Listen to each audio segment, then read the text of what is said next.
கும்பராசிக்கார நேயர்களே, கும்பராசியை பொறுத்தவரை என்ன சார் ஹைலைட்டான ராசி சார். பல கஷ்டங்களை அனுபவித்து மரமாகி அப்படியே ஒரு கல் மாதிரி நின்றுட்டு இருக்கும் சார் அப்படின்னு நீங்கள் வந்து மனதார நீங்கள் வந்து சொல்லிட்டு இருப்பீங்க. சார் இப்போ என்ன சார் ஓட்டுறீங்களா, எவ்வளோ கஷ்டத்தில் இருக்கும் தெரியுமா எங்களோட கஷ்டங்கள்லாம் பார்த்தா உங்களுக்கு என்ன விளையாட்டாக தெரியுதா அப்படின்லாம் கேட்பீங்க. சார் பல கஷ்டங்களை சந்தித்து இன்றைக்கி வந்து நீங்கள் கல் மாதிரி இருக்கீங்க அப்படின்னு ஒருத்தர் சொன்னாலும் இன்றைக்கி வந்து நீங்கள் பாடம் புகட்டின கடவுள்கிட்ட பாடத்தை கற்றுக்கிட்டு இனிமேல் எந்த தவறும் செய்யாத அளவுக்கு நீங்கள் வந்து ரெடியாக இருக்கீங்க. அதாவது ஒரு குழந்தை வந்து ஓவராக பண்ணிகிட்டு இருந்தது அப்படிங்கும்போது அது வந்து ஏதோ மிரட்டி அடிக்க வச்சுட்டா அழுதுட்டு அமைதியாக நின்றுட்டு இருக்கும்ல, அமைதியாக கொஞ்சம் அப்படியே அழுகையெல்லாம் சரியாகி அப்படியே கொஞ்சம் சிரிக்கிற ரேஞ்சுக்கு வரும்ல, அந்த ரேஞ்சில் இப்போ நின்றுடுறீங்க. இல்லை சார் நான் அழுகையெல்லாம் இன்னொன்று நிற்கலை, அந்த அழுகை எப்படி நிறுத்தி எப்போ நாங்கள் மகிழ்ச்சியாக சந்தோஷமாக இருக்கிறது அப்படின்னு தான் உங்களோட கேள்விகள் இருக்கும். சார் பழசை கம்பேர் பண்ணும்போது கடந்த ஒரு 5 வருடங்களை கம்பேர் பண்ணும்போது இன்னைத்து காலகட்டத்தில் ஓரளவுக்கு உங்களுக்கு கொஞ்சம் பரவாயில்ல அப்படின்னே சொல்லலாம் சார். 2014 மேலே 2014 to 17 இந்த 3 வருடங்களில் நீங்கள் கொஞ்சம் சந்தோஷத்தை அனுபவிச்சிருப்பீங்க. இந்த 2017 மேலே நிறைய கஷ்டங்களை மட்டுமே நீங்கள் வந்து அனுபவிச்சிருப்பீங்க. உடல் ரீதியான உபாதைகளை கண்டிப்பாக நீங்கள் சந்திச்சிருப்பீங்க. அந்த உடல் ரீதியான உபாதைகளுக்கு அப்புறம் நீங்கள் சந்திச்ச ஒரு மிகப்பெரிய விஷயம் பண இழப்பு. இந்த சம்திங் ஒரு 8 வருஷம் 10 வருஷம் கூட வச்சுக்கோங்களேன், உங்களுக்கு கால்குலேட்டராக நான் சொல்கிறேன். ஏன்னா ஒவ்வொரு ஜாதகத்துக்கு தகுந்த மாதிரி கொஞ்சம் அந்த மாறுபாடுகள் இருக்கும். ஸோ இந்த ராசினை பொறுத்த வரைக்கும் ஒரு 8 to 10 வருஷத்தில் இதுக்கு முன்னாடிலாம் வந்து பார்த்தீங்கன்னா உங்களை பார்த்தா போதும், நீங்கள் பேசினா போதும், உங்களுடைய வார்த்தையை கேட்டால் போதும்னு இருந்தவங்களாம் இந்த ஆள் கிடக்கிறாம்பா, இந்த அம்மா கிடக்குதுப்பா அப்படிங்கிற மாதிரிலாம் நீங்கள் வந்து ஒவ்வொரு வார்த்தைகளாக நீங்கள் வந்து கேட்டிருப்பீங்க. நீங்கள் வந்து நின்னா போதும்னு நினச்சவங்களாம் பரவாயில்ல அப்படிங்கிற மாதிரிலாம் உங்களோட சில ஏளனமான காதுகளுக்கு வரக்கூடிய விஷயங்கள்லாம் நீங்கள் வந்து கேட்டிருப்பீங்க. சரி, இந்த விஷயங்கள் மட்டும் கிடையாது, பல கஷ்டங்கள் நீங்கள் வந்து அனுபவிச்சிங்க. இடமாற்றம் சந்திச்சிருப்பீங்க, குழந்தைகள்கிட்ட பிரச்சனை, கணவன்கிட்ட பிரச்சனை, சில பிரிவுகளை சந்தித்து பிரிஞ்சிருப்பீங்க, இடமாற்றத்தின் மூலமாக சில சண்டை சச்சரவுகளை சந்திச்சிருப்பீங்க, உடல் ரீதியான உபாதைகள், மன ரீதியான உபாதைகள், தூக்கம் இல்லாமல் கஷ்டப்படுறது, தூக்க மாத்திரை போட தான் சார் தூக்கமே வருது, அந்தளவுக்கு ரொம்ப இதாக இருக்கும் சார் அப்படிங்கிறவங்களாம் நீங்கள் வந்து பார்த்துருப்பீங்க. ஸோ அந்தளவுக்கு நிறைய கஷ்டங்கள் அனுபவிச்சு இந்த கும்பராசியை பொறுத்த வரைக்கும் இனி வரக்கூடிய காலங்கள் ஓரளவுக்கு பொக்கிஷமான காலங்கள். ஏன்னா சார் ஓரளவுக்கு அந்த ஓரளவுக்குங்கிறது லைட்டாக இடிக்குது சார். முழுமையான ஜாதகத்தை பார்த்தா முழுமையாகவே சொல்ல முடியும். ஸோ கீழே வந்து ஃபோன் நம்பர் கொடுத்துருக்கேன் டிஸ்கிரிப்ஷனில், ஃபேஸ்புக்கில் நான் வந்து மேலே நம்பர் கொடுத்துருக்கேன். நீங்கள் எந்த ஒரு சந்தேகம் இருந்தாலும் ஃபோன் பண்ணி நீங்கள் வந்து கேட்டுக்கலாம். தனிப்படையான ஜாதகம் பார்க்கறதுக்கான காரணம் என்னன்னு தெளிவாக சொல்லிடுறேன். ஒவ்வொருத்தரும் தனிப்படையான லக்கினம் இருக்கும், நட்சத்திரம் இருக்கும், தசாபுத்தி இருக்கும், லொக்கேஷன் வேறையாக இருக்கும். அதுக்கு தகுந்தாற் போல தான் தனிப்படையான ஜாதகம் அமைஞ்சிருக்கும். உங்க கூட இருக்கக்கூடிய ராசிகளை பொறுத்தும் உங்களுடைய வேரியேஷன்ஸ் இருக்கும். ஸோ அதனால தான் தனிப்படையான ஜோதிடம் பாருங்கள் அப்படின்னு ஒரு டைம் சொல்லிடுறோம். சரி, இப்போ இந்த வீடியோவில் என்ன சொல்ல போகிறீங்க அப்படிங்கிறத நான் சொல்லிடுறேன். இப்போ நான் அந்த நம்பர் கொடுத்துருக்கேன் பார்த்தீங்களா, அதுக்கு நிறைய ஆக்டர்ஸும் பிரபலமான பொலிட்டீஷியன்ஸுமே ஃபோன் பண்ணி எல்லாமே உங்களோட சந்தேகத்தை கேட்டுட்டு இருக்காங்க. பிரபல ஜோதிடர் தான் வந்து உங்களுக்கு பதிலும் சொல்லுவார். ஃபோன் மூலமாக உங்களுக்கு எல்லா ப்ராப்ளம் சால்வ் பண்ணிக்கலாம். 4 ஸ்டேட்டுக்கு இவர் வந்து பிரபலமான ஜோதிடராக இருக்கார். ஒரு விஐபிகளுக்கு மட்டுமே வந்து இவர் வந்து ஃபோன் மூலமாக சொல்யூஷன் கொடுத்துருக்காரு. உங்களுக்கு வேணும் அப்படின்னா அந்த நம்பர் பயன்படுத்திக்கோங்க. கீழே டிஸ்கிரிப்ஷனில் தான் கொடுத்துருக்கேன். சரி சார், இந்த கும்பராசியை பொறுத்த வரைக்கும் கஷ்டங்களை மட்டுமே அனுபவிச்சவங்களுக்கு அது சலிச்சு போன மாதிரி ஆயிடுச்சு. என்னப்பா போப்பா என்னடா வாழ்க்கை அப்படிங்கிற மாதிரி நீங்கள் வந்து இருந்திருப்பீங்க. சார் இதுக்கு முன்னாடி யோசிச்சு பாருங்கள், நீங்கள் வச்சது தான் சட்டமாகவும் நீங்கள் சொன்னது தான் வார்த்தையாகவும் நிறைய பேர் வாழ்ந்துட்டு இருந்தாங்க. இப்போ ஒரு ஹைலைட்டான ரொம்ப கெத்தாக சுற்றி இருந்தவங்கள ஒரு தட்டி அமைதியாக உட்கார்றா, நீ வந்து சின்ன பையன்டா அப்படின்னு கடவுள் ஒரு உணர்த்துவாங்க பார்த்தீங்களா, அந்த விஷயம் உங்களுக்கு நடந்திருக்கும். நல்லா யோசிச்சு பாருங்கள், எந்த விஷயத்தில் நீங்கள் ஆடம்பரம் பண்ணி எந்த விஷயத்தில் ரொம்ப ஒரு கெத்தாக நினச்சிருந்தீங்கன்னா அந்த விஷயத்தில் உங்களை ஒரு டைம் ஒரு அடி தட்டி அமைதியாக உட்கார வச்சிருக்கோம். இப்போ நீங்கள் அந்த விஷயத்தை வந்து திரும்பி யோசிக்கிறதே கொஞ்சம் வந்து ஃபீல் பண்ணுவீங்க. சரி, இப்படி இல்லாமல் பண்ணிட்டு இருந்தோம், இப்போ எப்படி இது பண்ணிட்டோம் அப்படிங்கிற மாதிரிலாம் நீங்கள் வந்து வச்சுருப்பீங்க. கடனே இல்லாதவங்களே கடனை உருவாக்கிட்டு இருந்திருக்கும். ஒரு பிரச்சனையே இல்லாதவங்களுக்கு பிரச்சனை உருவாக்கிட்டு இருக்கும். நல்லா போயிட்டு இருந்த ஃபேமிலியை அங்கேயும் பிரித்து வச்சுருந்துருக்கும். இந்த மாதிரி நிறைய கஷ்டங்கள் நீங்கள் வந்து அனுபவிச்சிருக்கும். உடல் ரீதியாக ஒன்றுமே இல்லாதவங்களாம் தேவையில்லாமல் ஹாஸ்பிட்டல் போய் அலைய வச்சிருக்கோம். அங்கே போய் பார்த்தா உனக்கு எந்த பிரச்சனையும் கிடையாது, நல்லா தூங்கி எந்திரி போகணும்னு விடுவாங்க. ஸோ இந்த மாதிரி சின்ன பிரச்சனைகள்லாம் உங்களோட லைஃப்பில் வந்து நடந்திருக்கும்.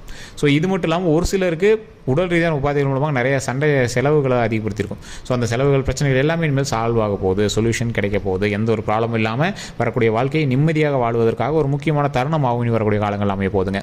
சரி, இதில் என்ன ஒரு முக்கியமான ஹைலைட்டு அப்படின்னா, இந்த ராசினரை பொறுத்த வரைக்கும் கல்வி ரீதியாகவோ இல்லை ஏதோ ஒரு தொழில் ரீதியாகவோ எதை தொட்டாலும் இந்த ஆள் ஹிட்டு. ஏன்னா இவங்க ஒரு 60-70 வயது ஆட்கள்லாம் 2 கிரக பயிற்சி சந்திச்சிருப்பாங்க. சனி பயிற்சியெலாம் 2 கிரக பயிற்சி சந்திச்சிருப்பாங்க. இப்போ இருக்கிறவங்களாம் பார்த்தீங்கன்னா குறிப்பிட்ட ஒரு 2.5 வருடம் வந்து இன்னொரு பாத சனி இருக்கும். அந்த இடத்துல வந்து கொஞ்சம் பார்த்தே இருக்கணும். ஒரு சிலருக்கு அதாவது இந்த 7.5 வருடங்களில் அந்த ஒரு குறிப்பிட்ட 2.5 வருடம் வந்து யாரோ ஒருத்தர் ரொம்ப வச்சு செஞ்சுட்ருக்கோம். அது இந்த 3ல் ஏதோ ஒரு டைம் உங்களை வச்சு செஞ்சிச்சு அப்படின்னா மீதிலாம் கொஞ்சம் ஓரளவுக்கு தான் செய்யும், பெருசாலாம் கஷ்டங்கள் இருக்காது. அந்த ஒரு வேளை உங்களுக்கு அந்த 5 வருஷம் உங்களுக்கு நார்மலாக தான் போச்சு அப்படின்னா இப்போ இந்த 2 வருஷம் நீங்கள் வந்து ஜாக்கிரதையாக இருக்குன்னு அர்த்தம். மற்றபடி முன்னாடியே பிரச்சனைகள் நம்ம சந்திச்சிட்டோம் அப்படின்னா இதுக்கு மேலே நம்மளுக்கு பிரச்சனைகள் கிடையாது, சந்தோஷம் மட்டும்தான். ஸோ அதே மாதிரி இந்த ராசினரை பொறுத்த வரைக்கும் அப்படி இருக்கும் பட்சத்தில் ஆஞ்சநேயர் வழிபாடும் விநாயகர் வழிபாடும் ரொம்பவே அவசியம். ஸோ அப்படி பண்ணும்போது சனி பகவான் வந்து ஓரளவுக்கு பார்த்து பண்ணக்கூடிய ஒரு ராசினர் அப்படின்னா இந்த கும்பராசினர் கும்பராசினர் விநாயகரை வணங்கக்கூடிய கும்பராசினரும் ஆஞ்சநேயரை வணங்கக்கூடிய கும்பராசினர்கிட்டையும் சனி பகவான் ஓரளவு கொஞ்சம் பார்த்தே செய்வார். எந்த ஒரு ப்ராப்ளமும் இல்லாமல் ஓரளவுக்கு சரி பண்ணி கொடுத்துருவார். இப்போ நீங்கள் வந்து பாடம் கற்றுக்கிட்டீங்க. எந்த விஷயத்தெல்லாம் தப்பு பண்ணீங்களோ அந்த விஷயத்துக்கெல்லாம் சரி பண்ணிவிட்டு பாடம் கற்றுக்கிட்டீங்க. அந்த பாடத்தின் மூலமாக இனி வரக்கூடிய நாட்களில் எப்படிலாம் நடந்துக்கணும் அப்படிங்கிறத நீங்கள் தெரிஞ்சுக்கிட்டீங்க. இதுக்கு மேலே எந்த பிரச்சனையும் பண்ணாமல் உருப்படியாக இருக்கணும் சார், வாழ்க்கையில் எந்த ஒரு ப்ராப்ளம் வராமல் நம்ம லைஃப்பை பார்த்துக்கணும் சார் அப்படிங்கிறத நீங்கள் வந்து தெளிவாயிட்டீங்க. இதுக்கு மேலேயே நாங்கள் ஓவராலாக ஆட மாட்டோம் சார், நாங்கள் வாழ்ந்தால் நல்லபடியாக வாழ்ந்தால் மகிழ்ச்சியாக வாழ்ந்தால் போதும் சார் அப்படிங்கிற அளவுக்கு ஆகிட்டீங்க. இந்த பிரச்சனைகள் எல்லாமே இப்போ நீங்கள் திருந்துட்டீங்க பார்த்தீங்களா? திருந்தின உடனே உங்களுக்கு கொஞ்சம் நேரம் பார்ப்பார்ல, நீ ஒழுங்காக தான் இருக்கியா அப்படின்னு பார்ப்பார்ல, அந்த மாதிரி டைம் தான் இந்த 2.5 வருஷம். கொஞ்சம் பார்த்து பக்குவமாக அமைதியாக இருந்தீங்க அப்படின்னா இந்த 2.5 வருஷத்துலேயே உங்களுக்கு ஓரளவுக்கு மகிழ்ச்சியை கொடுக்க ஆரம்பிச்சுவார். இப்போயே நீங்கள் கொஞ்சம் ரிலாக்ஸாக தான் இருப்பீங்க. இருந்தாலும் சின்ன சின்ன மன பிரச்சனைகள் உங்களுக்கு இருந்துட்டு தான் இருக்கும், மனக்குழப்பங்கள் இருந்துட்டு தான் இருக்கும், தூக்கமின்மை கொஞ்சம் இருந்துட்டு தான் இருக்கும். என்ன சார் பண்ணுறது, இப்படிலாம் என்ன சார் இது அங்கேயும் அலைஞ்சிட்டு இருக்கிறோம் சார், இடமாற்றங்கள் அதிகமாக இருக்குது அப்படிங்கிற சின்ன சின்ன சிக்கல்கள் உங்களுக்கு இருந்துட்டு தான் இருக்கும். அது எல்லாமே கொஞ்சம் நாளில் சால்வ் ஆகும். இந்த பிரச்சனைகள் எல்லாத்துக்குமே சொல்யூஷன் கிடைக்க போதும். எந்த இடத்துல தான் சொல்யூஷன் கிடைக்கும், எந்த மாதிரி விஷயத்தில் சொல்யூஷன் கிடைக்கும், நாம் இப்போ என்ன தான் பண்ணுறது அப்படிங்கிறவங்களுக்கு ஒரு முக்கியமான ஒரு நேரம் சார். நீங்கள் வணங்க வேண்டிய முக்கியமான தெய்வம் விநாயகர். இப்போ விநாயகர்கிட்ட போயிட்டு தினம் தினம் முடிஞ்சால் கூட போய் கும்பிடுங்க. ரொம்ப வருடங்களாக ஒரு இடத்துல விநாயகர் இருக்குது அப்படின்னா அந்த இடத்துல இருக்க விநாயகரை போய் நீங்கள் வணங்குங்க. புதுசாக வச்சுருக்கோம், ஒரு ஸ்டேஜுக்காக சும்மா வச்சுருக்காங்க, அந்த மாதிரி இடத்தெல்லாம் விட்டுருங்க. ரொம்ப வருடமாக இருக்குது சார், எங்களுக்கே வரலாறே தெரியல அப்படிங்கிற மாதிரி உங்களோட ஊரில் ஒரு விநாயகர் இருக்குது அப்படின்னா அந்த இடத்துல போய் அந்த விநாயகர் வணங்க. இல்லை சார் அப்படிலாம் தெரியல அப்படின்னா சூரியனை திரும்பி தினம் தினம் காலையில் எந்திரிச்சோன்னே வணங்குங்க. ஓம் விநாயகரே போற்றி, ஓம் விநாயகரே போற்றி, ஓம் விநாயகரே போற்றி அப்படிங்கிற மாதிரி வணங்க. அதே மாதிரி ஒவ்வொரு விநாயகர் கோவிலில் வலம்புரியில் இருக்கும்.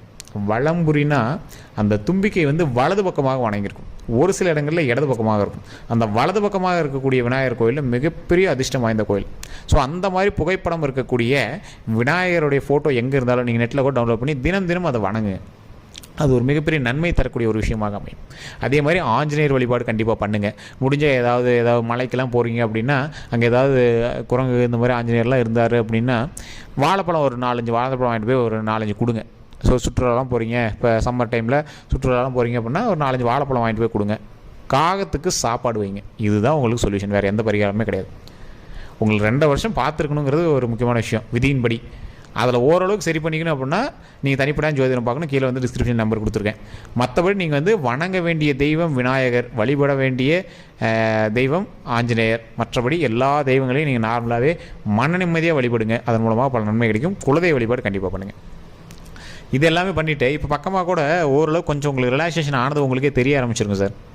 சில கடன் ஏதாவது ஒன்று அடைச்சிருப்பீங்க, ஏதாவது ஒரு ஃபங்க்ஷன் ஒன்று நடத்திருப்பீங்க. கொஞ்சம் பழசை விட கம்பேர் பண்ணும்போது உங்களுக்கு மன ரீதியாகவும் உடல் ரீதியாகவும் கொஞ்சம் பிரச்சனைகள் எல்லாமே சால்வ் ஆனதுக்கான ஒரு மார்க் தெரிய ஆரம்பிச்சிருக்கும். பல நன்மைகள் நடப்பதற்காக சில ஸ்டெப்பு எடுத்து வைக்கிறதுக்கான சில அறிகுறிகளும் உங்களுக்கு தெரிய ஆரம்பிச்சிருக்கும்.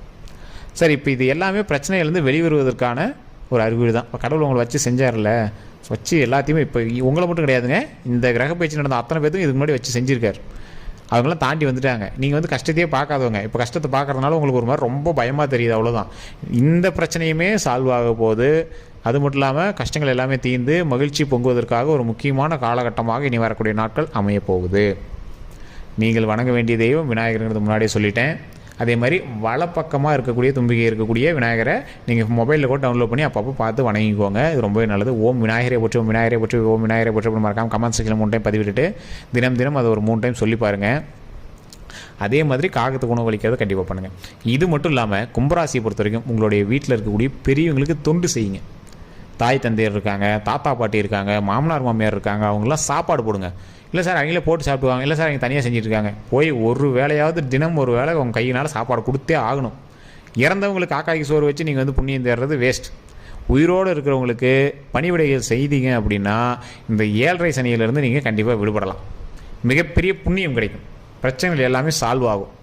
இதுதான் மிகப்பெரிய ஒரு பரிகாரம். இதை விட ஒரு பெரிய பரிகாரம் உலகத்தில் எதுவுமே கிடையாது. இந்த பிரச்சனையிலேருந்து சால்வ் ஆகிறதுக்கு இது கண்டிப்பாக பண்ணுங்கள். நான் சொல்வது உண்மைன்னு நிறைய ஜோதிடர்களுக்கும் தெரியும், இதை பார்த்துட்டு இருக்க நிறைய வல்லுநர்களுக்கும் தெரியும், அதே மாதிரி நிறைய வயதானவர்களுக்கும் தெரியும். இது உண்மை அப்படின்னா மறக்காம கமெண்ட் செய்கிறது. இப்போ நான் சொன்ன பரிகாரம் முன்னோர்களுக்கு நீங்கள் தொண்டு செய்வதற்கு காக்காய்க்கு சாப்பாடு வைக்கிறது ஒரு வகையான பரிகாரம் அப்படின்னா உங்கள் வீட்டில் இருக்க பெரியவங்களுக்கு நீங்கள் சாப்பாடு போடுங்க. உங்களுடைய கையால் ஒரு வேளையாவது எங்களுக்கு தட்டத்தில் சாப்பாடு போட்டாவது கொண்டு போய் கொடுங்க, ஒரு மிகப்பெரிய நன்மை கிடைக்குங்க. அதே மாதிரி இல்லாத எளியோர்களுக்கும் முதியோர்களுக்கும் முடிஞ்ச அளவுக்கு உதவுங்க. ஒரு 10 ரூபா தான் சார் இருக்குது, 2 பிஸ்கெட் வாங்கி கொடுங்க போதும். 5 ரூபாய்க்கு 2 பிஸ்கெட் பாக்கெட் வாங்கி அவங்களுக்கு கொடுங்க, அவங்க வயிறார சாப்பிட்டோம். தண்ணி வாங்கி கொடுங்க, ஒரு கேன் தண்ணி பாட்டில் வாங்கி கொடுங்க. இது போதும் சார், மிகப்பெரிய பிரச்சனை எல்லாமே சால்வ் ஆகும். ஸோ இதுதான் வந்து இந்த வீடியோக்கள் மூலமாக உங்களுக்கு சொல்ல வேண்டிய ஒரு விஷயம். இன்னும் 12 நாட்களுக்கு இந்த விஷயத்தை நீங்கள் செஞ்சுட்டு வாங்க. அடுத்து ஒரு மிகப்பெரிய ஒரு நன்மை நடுவில் ஒன்று நடக்க இருக்குது உங்களுக்கு. அந்த விஷயத்தை நான் சொல்கிறேன். அதை செய்வதற்கு முன்னாடி நீங்கள் எளிமையாக வீட்டில் ஒரு பரிகாரத்தை பண்ணிட்டு தான் பண்ணணும். அதை அடுத்த வீடியோவில் நான் சொல்கிறேன். கண்டிப்பாக ஃபாலோ பண்ணி வச்சுக்கோங்க, சப்ஸ்கிரைப் பண்ணி வச்சுக்கோங்க. ஏன்னா அடுத்தடுத்த வீடியோக்கள் வரும்போது உங்களுக்கு உடனடியாக தெரிய ஆரம்பிக்கும். கண்டிப்பாக அதை ஃபாலோ பண்ணுறவங்க உங்களோட கருத்துக்கள் எதுவாக இருந்தாலும் கமெண்ட் செக்ஷன் பதிவிடுங்க. வேறு எந்த சந்தேகமாக இருந்தாலும் ஃபோன் பண்ணி பிரபல ஜோதிடர்கிட்ட நீங்களும் பேசி அதுக்கான சொல்யூஷன் நீங்கள் வந்து கேட்டு தெரிஞ்சிக்கலாம். ஃபேஸ்புக் பார்க்கணும், ஃபாலோ பண்ணிக்கோங்க. யூடியூப் பார்க்கணும், சப்ஸ்கிரைப் பண்ணிட்டு பெல் பட்டன் ப்ரெஸ் பண்ணி அதில் ஆல் அப்படின்னு கிளிக் பண்ணிக்கோங்க. எல்லாருக்கும் நன்றி நண்பர்களே.